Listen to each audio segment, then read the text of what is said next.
Yo, what's up guys, it's King Sean here, and in today's video, I will be talking about the report that Adam Schefter put out that says that players actually want to come to Washington. Also, I'll be talking about some players that the Commanders could look to target at the trade deadline. So, if you guys are new to my channel, leave a like down below, subscribe, turn on notifications. I'm on the road to 4,000 subscribers, so if you could, hit that sub button, I'd really appreciate it. And with that out of the way, let's get straight into today's video. Alright, so let's start with what Adam Schefter reported on Saturday. And yeah, this was Saturday, so I'm a little late to making a video about this. But he basically reported that players want to come to the Commanders now. So let me read this piece of the article he wrote here. Here's a sentence that hasn't been written or uttered this century.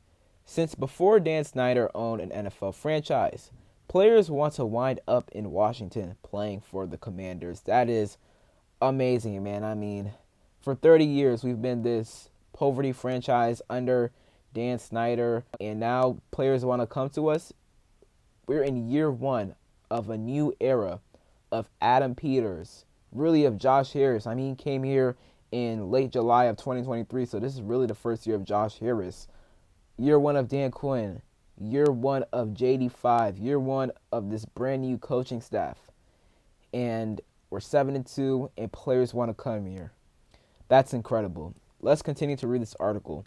In recent weeks, there have been players who privately stated or told their agents that they want to be traded to the Commanders, lead sources told ESPN.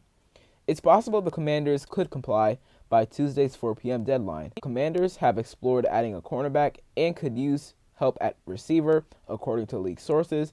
But even if the Commanders can't complete any trades by the deadline, the fact that certain players would like to land in Washington looks well for the franchise and free agency and in years to come, league sources told ESPN. And yeah, that is incredible, man. I mean, like I just said, we've been this franchise where nobody has wanted to come here for 20 to 30 years, and now players actually want to come here. We're in year one of a rebuild, man. This is just surreal to me. I've never experienced anything like this before, man. So it's just refreshing, man. We got a real quarterback. We got pieces on this team. Our offense is moving very well. Our defense has been improving, although they got some stuff to clean up after that Giants game. It's just amazing that players actually want to come here. But now let's transition to players we could be targeting at the trade deadline. All right, so the first player I want to talk about is Marshon Lattimore. And today the Saints fired Dennis Allen, which isn't a huge surprise. He has been awful head coach for them, especially this season. After starting off 2-0, the Saints have lost 7 straight games. It was time for a change for them. And they fired Dennis Allen, and it's looking like they're going to be sellers tomorrow at the trade deadline. And I would not be surprised if they are. Now, who will they trade? Marshon Lattimore is a big candidate right now. Now, the Saints, they might decide to keep him. Like, with Marshon Lattimore, it's kind of difficult because his contract over the next 2 years in 2025, let's start with this year. 2024, his cap number is $14.6 million.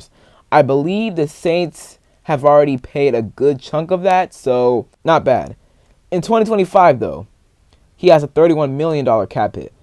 That's a lot of money. Now, we can get out of his contract after this year and save some cash. However, we would endure a big cap hit, or not cap hit, sorry, a big dead money hits. So that would be a lot, and I'm pretty sure it would be $31 million if I'm not mistaken. So we can move him after this year if we wanted to. However, the dead money hit would be a lot.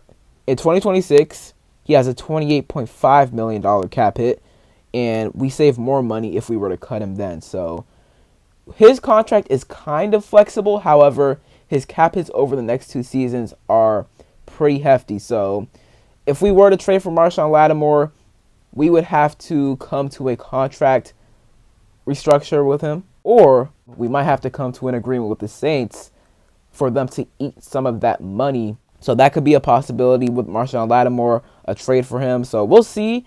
What would he cost now? I would say the most I would probably give up is a conditional 3rd round pick. I saw a fan on here say they would offer 2 second-round picks. That's just too much, man. Marshon Lattimore, he's a good corner, don't get me wrong, but he has had injuries in the past, and he is an aging guy. He's 28. He turns 29 in May, so he is getting up there in age a little bit. He's still on the younger side, but he's getting up there in age a little bit. So I don't know if I would do 2 second-round picks. I think that's too much for me, and I feel like Adam Peters as well. I will probably do a conditional third that can turn into a second-round pick, depending on, obviously, certain conditions. If all they're asking for is a third-round pick, I would 100% do that. 100%. But if they're asking for, like, a second and, like, a third or a fourth, I'm like, nah. It's got to be a third or a conditional third for me that can turn into a second. So that's what I would do for Marshon Lattimore. And he plays good man coverage, all right? And that's what Joe Witt Jr. wants to do here with this defense. We just don't have the guys in order to play good man coverage, to play a lot of man coverage. And bringing Marshon Lattimore here, first of all, he would automatically become our best cornerback, our best DB, but it would allow us to play more man coverage. He would definitely fit what Joe Witt Jr. wants to do on defense. So, those are my thoughts on Marshon Lattimore. If AP wants to do it, then I'm all for it. But if he doesn't, then I'm all for it as well. So comment down below what y'all think about Marshon Lattimore. Another guy that I am very interested in, and honestly is probably my #1 option, is Za'Darius Smith. He's been a very productive edge rusher throughout his entire career. He was regarded as one of the more underrated edge rushers in the NFL. And you can honestly still regard him as that. In Week 8, when the Browns went up against the Ravens, Za'Darius Smith put up 9 pressures, 28.1 pressure rate, and a 25% pass rush win rate, which is very, very solid. So Za'Darius Smith, he still got that. He can still win off the edge, and he's 32 years old, so he's only getting older, which we can get him for cheap. All right, we can definitely get him for cheap, and he would be able to help us right now, and maybe even for another year or two. I mean, he's 32, but I feel like he would be able to help us not only this year, but maybe in 2025 as well, in 2026. 1 or 2 years. So I would definitely trade for Za'Darius Smith, and I feel like he wouldn't cost more than a 4th-round pick. Okay, and that's fair for him. He's getting up there in age. However, he can still help a team now, and I feel like he would be able to help us now. And we need pass rush depth. Okay, we definitely do. With Javonte Jean-Baptiste on IR, with Clelin Ferrell dealing with those knee injuries. Obviously, he's been playing every week, but those knee injuries, that knee issue, is probably going to bother him all season long. So we just need more depth at edge rusher, and I feel like Za'Darius Smith would definitely provide that. It would allow Dante Fowler to rotate back in, and Dante Fowler is a beast, and he's really good when he rotates in at the edge position, and that's where I like him best. So Za'Darius Smith, acquiring him would definitely be a good add. Another guy I would be interested in is Harold Landry. He got paid back in 2022. He had, I want to say, 10.5 sacks last year, and in 2021 had 12.5 sacks, which is awesome. He's with the Titans, and the Titans are 2-7 at this point, 2-6, 2-7.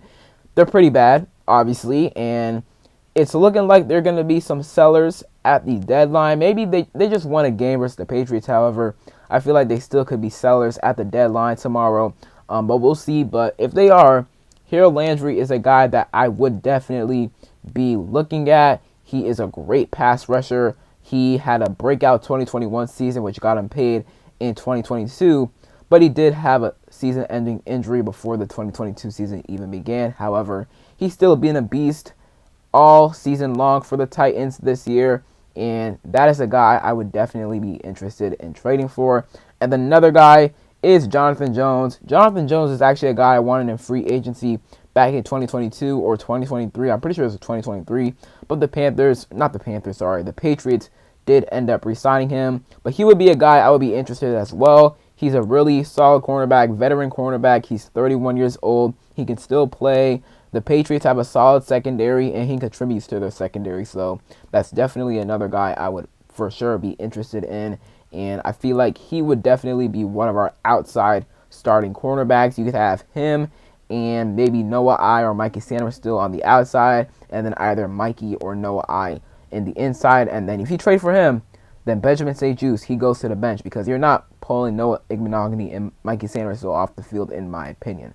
So those are my thoughts on Jonathan Jones, and those are some guys that I would be looking to target at the trade deadline. So that is it for today's video. Hope y'all enjoyed. If you did, leave a like down below, subscribe, turn on notifications, comment down below who you guys think the Commanders should target at tomorrow's trade deadline. The trade deadline is at 4 p.m. Eastern. We can make trades before then, so comment down below who y'all think we should go after. And other than that, it's been King Sean, and I'm out. Peace.